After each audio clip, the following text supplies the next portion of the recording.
What is up everyone, and welcome to some more F122. This time we're going to be at the Japanese Grand Prix. We've got 5 races left this season, and we're locked in a fierce battle at the moment for P5 in the Constructors against Alpine.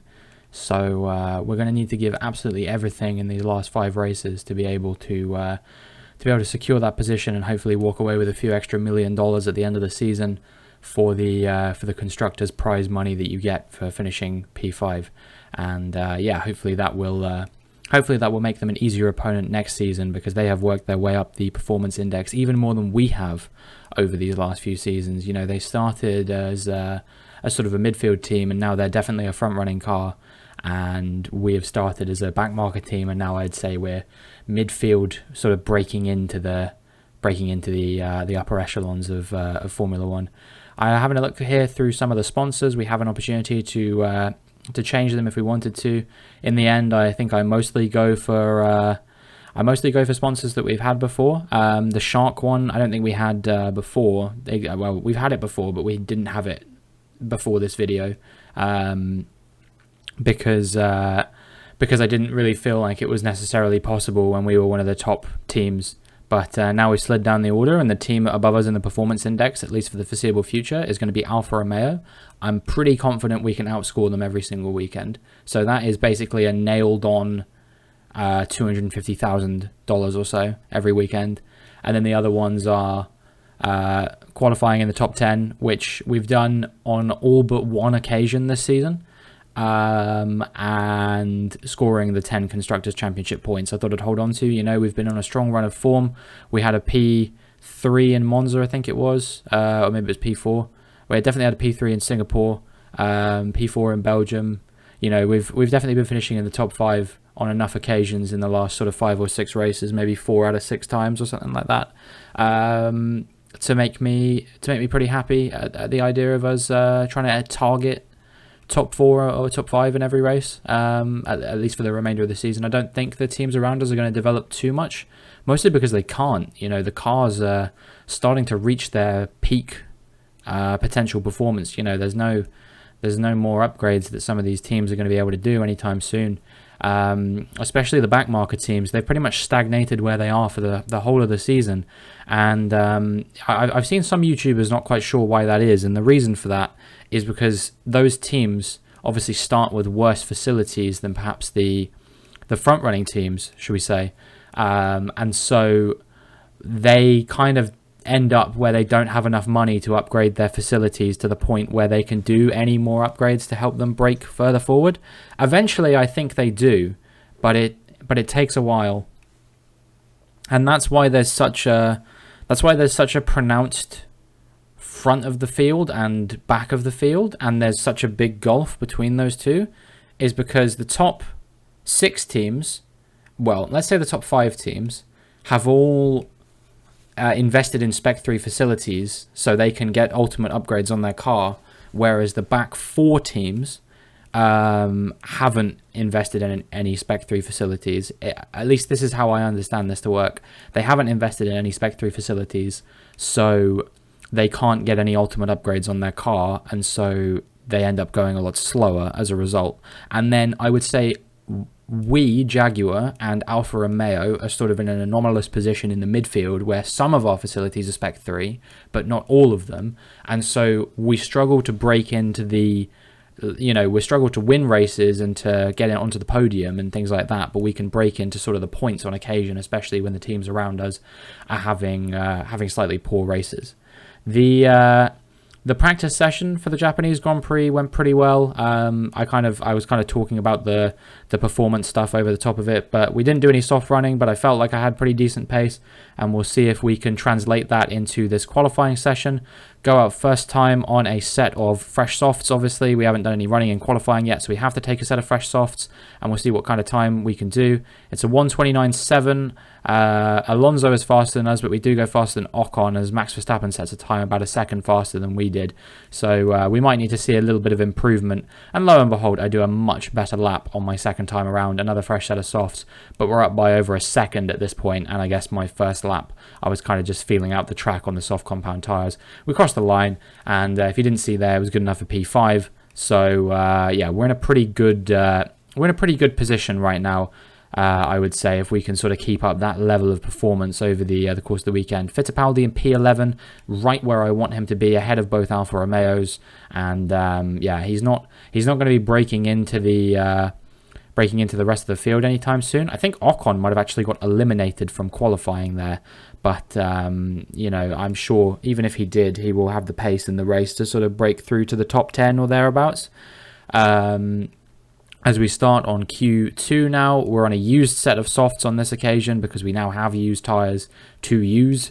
And we crossed the line and it's good enough for a 1:28.7. So that is a pretty good lap given that that was on used compound tyres. You know, we go faster than Ricciardo and Russell immediately, and they might have been on fresh tyres, I'm not 100% sure. But it means that we're able to do another 5/10 or so improvement at the end of Q2 on a fresh set of softs to put us once again in P5. Which is pretty nice. Like I said, this is exactly the sort of position on the grid I'm aiming for. You know, obviously my primary goal is to outperform Alpine, which if Ocon wasn't out before, he definitely is now. Fittipaldi qualifies P11, right? Like I said, right where I would want him to be in a situation like this. You know, if there's a little bit of squabbling up front, then that puts Fittipaldi in the box seat to break into the points again, like he did in Monza. Obviously he had a poor race in Singapore, but that's not too bad. So if he can maybe break into the points here again, that would be absolutely fantastic. And now we're going out for our final runs of Q3. We do a 1:28.8 to kick it off, and we'll see if we can improve on our final lap of Q3 to maybe move up the order. If we can get P5 or better, that would be ideal. We're currently in P9, but we have improved quite a lot already, 6/10 up as we come into the final sector. And if we can take this last chicane good, get a good entry and exit, we could be really laughing here. And it's not fantastic. I think we're going to be about 7/10 up as we come to the line, which is okay. And we do a 1:28.1, and that is good enough in the end for P3. Wow, all right, that's pretty good. That's a very strong qualifying here at Suzuka, especially considering I think of this as one of my weaker tracks. I am immensely happy with that. I think I could have even got P2 there if I'd have been a little bit faster, but I'm not going to dwell on it too much. I'm very chuffed with P3, to be honest with you. So, yeah, I think we have a real chance here to contend maybe for even a podium position. It's quite hard to overtake at Suzuka. I'd say there's probably one position where you can overtake consistently, and that's going to be the first corner. Once you come out of the DRS zone, if you brake hard into the first corner and you're on the inside of your opponent, that's a pretty surefire way to get a position gained, because they have to back out of the move or they will just run clean into the back of your car. And ruin both of your races. So usually that doesn't happen, especially when you're battling the AI in this game. So if we can get a good start, I honestly think we could be challenging Norris and Leclerc ahead of us, maybe to even break into sort of P1 or thereabouts. I think Leclerc was on pole there, and Norris was P2. So yeah, hopefully we'll be able to contend with them. They're obviously running their own championship battle, but who knows?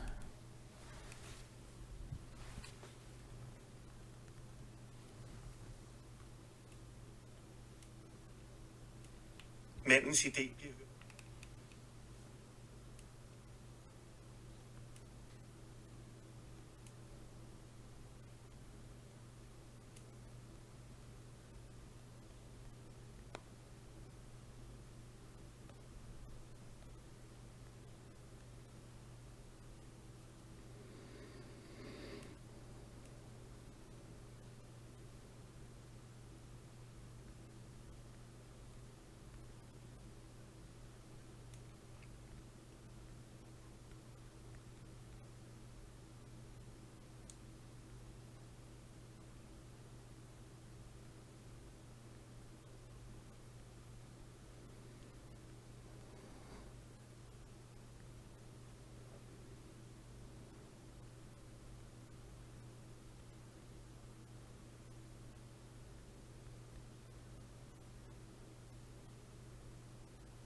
Absolute bollocks, Mark. Don't chat shit. We are not in with a chance of winning this title. Mathematically, maybe, but that is absolute rubbish. I have never heard anyone in Formula 1 say something quite as asinine as that. And I've listened to Lance Stroll's team radios before. Anyway, once we've got that out of the way, we are ready to get off the grid and start the formation lap and get ready to line up. If we can have a good lineup on the grid, perhaps we could even be challenging the cars in front of us to get into sort of P2 or thereabouts. Unfortunately, I overcooked it a little bit and was worried I was going to go into the back of Leclerc if I kept going. So I kind of tried to stop myself. And the game thought that that was where I wanted to park on the grid, so it reset me. And yeah, we're quite far back now, unfortunately. So we could be under immense pressure here from Perez behind us on the soft tyres. And we might have to settle here, I think, unfortunately. But Leclerc does not get away well, and we're already challenging on the back of him. There's not really a way through, unfortunately. I can't go around the outside because Perez is on my inside. And yeah, in the end, I kind of have to let him go there as we go off the track a little bit. We get a warning. I don't know if that was necessarily my fault. It is the start of the race after all, but I'm not too concerned about it. We get pressured by Alonso briefly there, and Leclerc, someone who needs to win this race really to stay within chances of with winning this world title and defending his title for another year in a row. He has really not had the start he needed. He's currently down in P3. He's been jumped not only by Norris off the start, but also by Perez, who was down in P4 at the start of the Grand Prix and has already worked his way up to P2 and now could be challenging for the win, potentially. We've done everything we can to defend from Alonso, and actually Alonso's now lost out to Carlos Sainz as well. And I imagine Carlos Sainz will be wanting to attack me to allow Leclerc to focus heavily on winning this world title if he can. But yeah, not the start Leclerc wanted. Not really the start we wanted either, to be fair. I would have ideally liked to be challenging ahead of us, but there wasn't much we could do.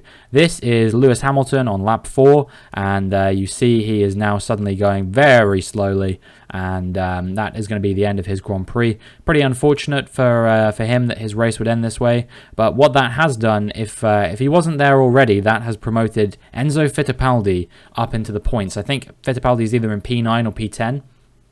So he's sitting very pretty in this race. He actually jumped George Russell off the start. And yeah, now both Jaguars are ahead of both Mercedes, which is an incredibly nice thing to see. And perhaps we could even be making another position up in the Constructors' Championship before the end of the season, because Mercedes are really not having the run of form they would have liked.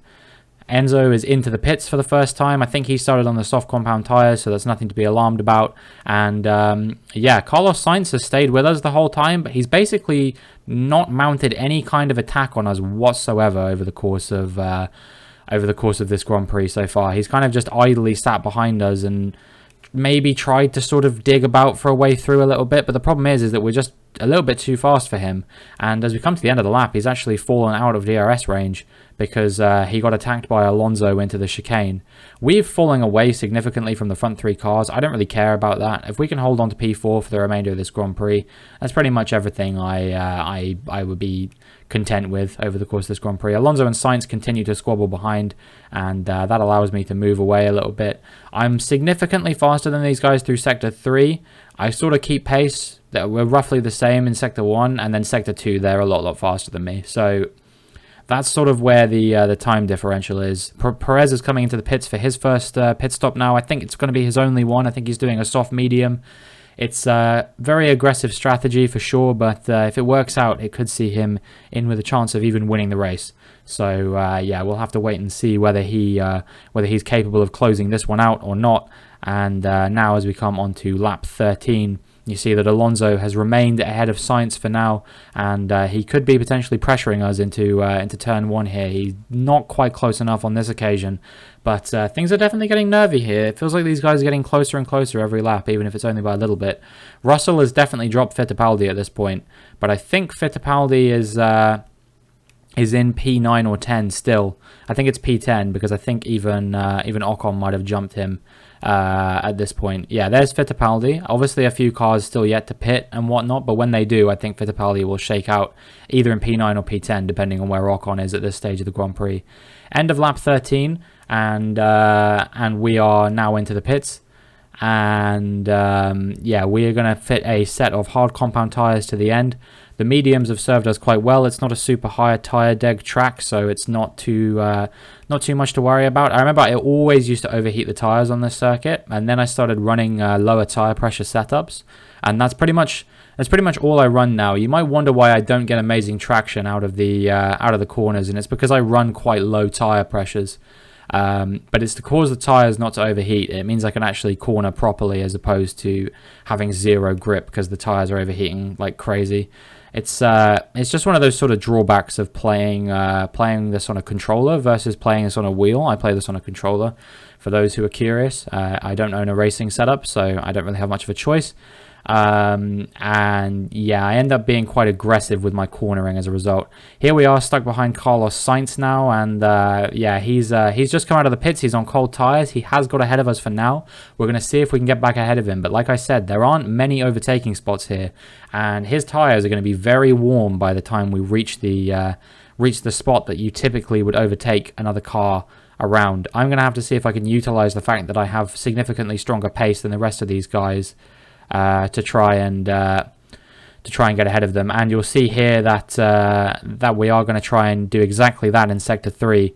As I'm not sure what happened, but they sent a radio message saying Enzo's dropped out of the race. Perhaps we can see a replay of that in just a second. But yeah, it seems that he's had some kind of issue or something like that, which is terrible because he was running in the points and had a really strong chance of scoring them, actually, especially since Hamilton had that DNF. He was looking really good for it. Here we are now. You see, yeah, it's just a mechanical failure, like many that we've seen over the course of this season.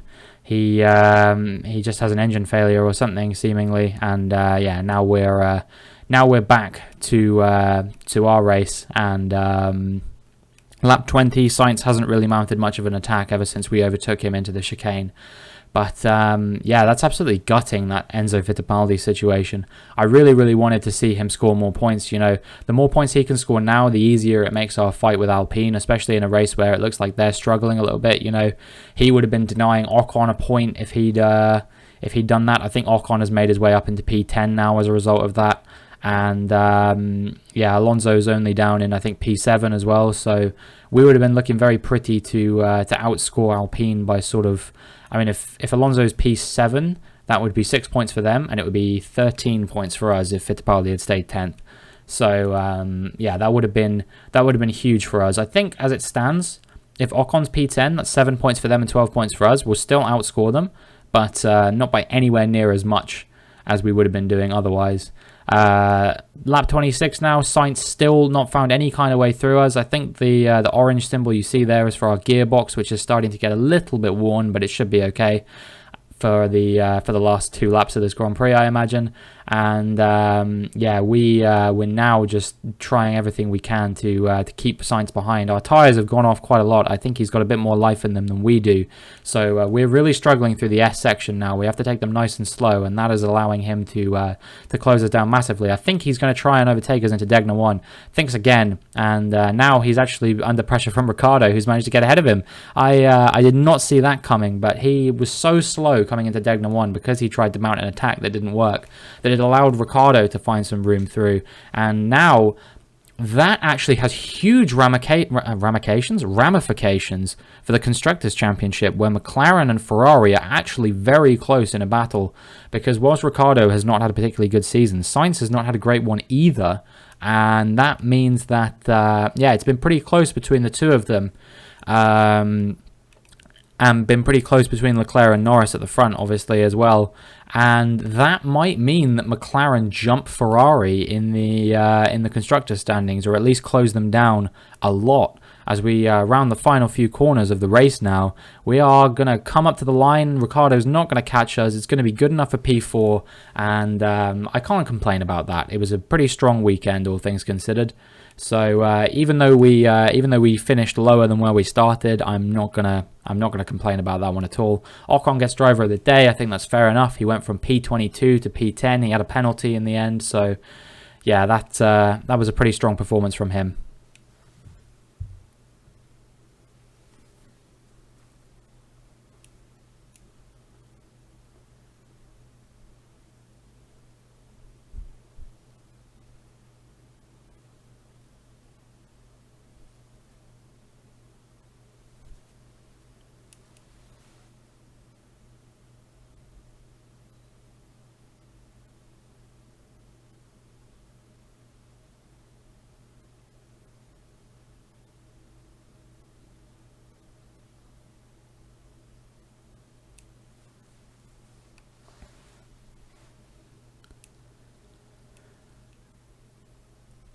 Norris did manage to hold off Perez on the more aggressive tyre strategy there, so that was a strong drive from him to be able to do that, I imagine.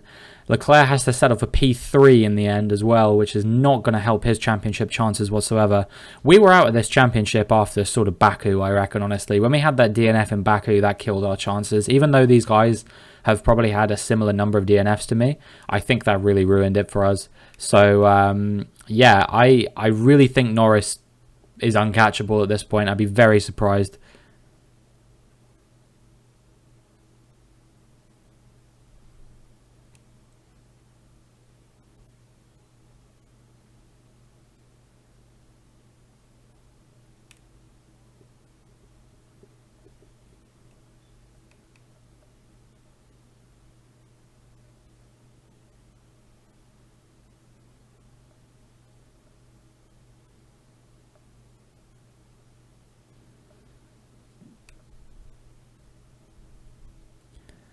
McLaren are 12 points. 12 points off Ferrari in this Constructors' Championship. I think Norris has pretty much closed out the Drivers' Championship. He's 59 points ahead of Leclerc with...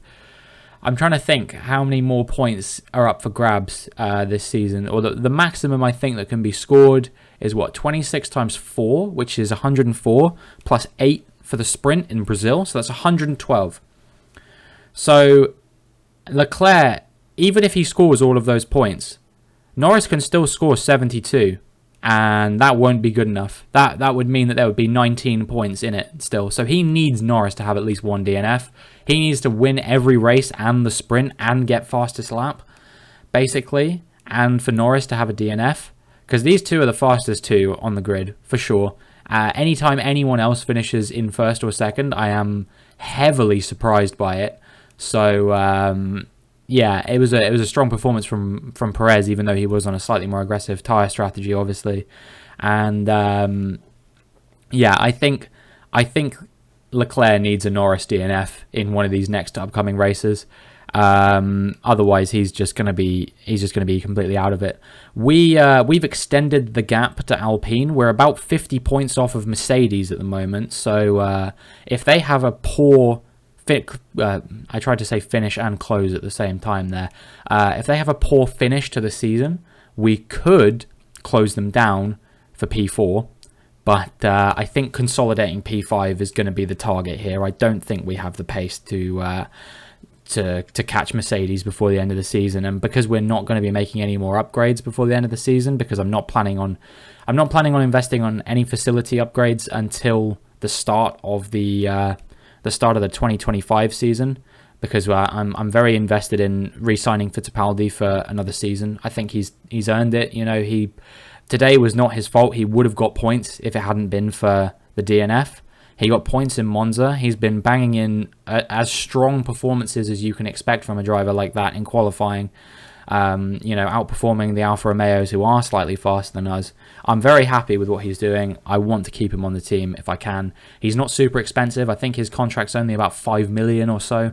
So yeah, it's not going to be too hard for us to re-sign him, but I want to make sure we have that kind of money, and then we can invest in the facility upgrades and start doing some ultimate chassis upgrades and maybe some ultimate engine upgrades next season.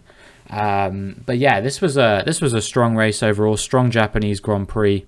P4, I'm happy with that. I think we got P2 last year actually, but that was in outstanding circumstances, shall we say, whereas this was a bit more of a normal one. Even if the DNFs that hadn't happened, we still would have found ourselves in P4. So yeah, we got the full gambit of sponsor bonuses, which is very nice to see. And yeah, now we will kick on to the American Grand Prix, which will be next time. But that is going to be it for this video. If you enjoyed, please make sure you like and subscribe. The support on these latest videos has been absolutely amazing to see, and hopefully I will see you in the next one.